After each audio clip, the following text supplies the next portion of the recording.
في القصيدة: إذا المرء يوما أراد الزواج فلا بد أن يحكم المسألة ولا بد أن يستعد لما سيأتيه بعد من البهدلة، فبعض النساء لها هزة كبعض الحروف لها قلقلة، إذا ما أحست ولو كذبا بما قد نوى الزوج أن يفعله تراها تقوم كشيطانة وفي يدها الصوت والسلسلة.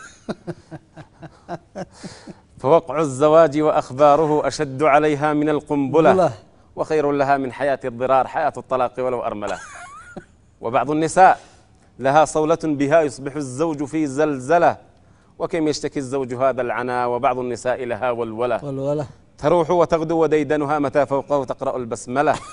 تحذر منه جميع النساء من زوجها وما جاء منه ولا خردلة. الاستحضار للحديث يكفرن العشير. تحذر منه جميع النساء وما جاء منه ولا خردلة، وحتى يعود إلى رشده ففي كل يوم يرى مشكلة. الله بهذا تراه سينسى الذي نواه وما كان قد سوله، وحتى يعود إلى رشده ففي كل يوم يرى مشكلة.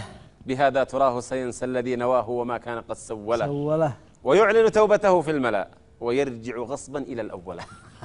ولست أبالغ في قولتي ولست أثير هنا البلبلة، فبعض الرجال يخاف النساء ويخشى من الضرب والكلكلة.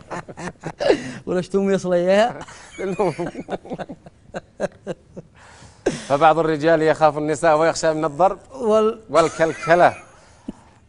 تراه يرتل آي الرقى إذا ما رآها أتت مقبلة، وتظلم دنياه إن أقدمت ويقرأ بالجن والزلزلة. الله. وعذرا لأني اختصرت هنا حديثا غريبا وما أطوله. هذه كانت في قراءة أولى قبل أن نتزوج. هذا قبل ما تزوج المرة الثانية. فتبنى من هذه القصيدة. تبت عن هذا القصيدة. أيه. كيف الاستغفار؟ أشجعك وأشجع كل الشباب على الثانية. على ما قلت هي أنت المرة الأولى. ايش القصيدة الثانية؟ أيها القابع عند الأولة.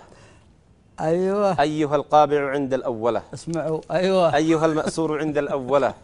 حطم القيد وفك الغلغلة. واستمع مني حديثا خالصا فيه أوصاف لباب المسألة. كل من عاش مع واحدة حاله يشبه حال الأرملة. كل من عاش مع واحدة حاله يشبه حال الأرملة. كيف يغدو حاله إن مرضت؟ كيف يبقى حاله؟ قرشي أمره يمضي بين البهدلة. لا تجادلني بما قالوا ولا تسرد الأمثال تلو الأمثلة. لا تقل يا صاح إني قانع وأنا مسرور عند الأولة. لا تقل إنك قد عاهدتها بكتاب الله فوق الطاولة.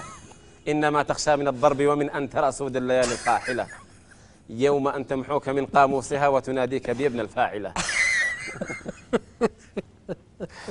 وإذا ما كنت حقا منصفا فأجب عن بعض هذه الأسئلة. سنة التعداد من أخلاق من جل من بين الملا قد أرسله. اللهم صل وسلم عليه. أو ما قد جاء كي يرشدنا من ترى يبلغ تلك المنزلة. صح. إذن بدون مغالطة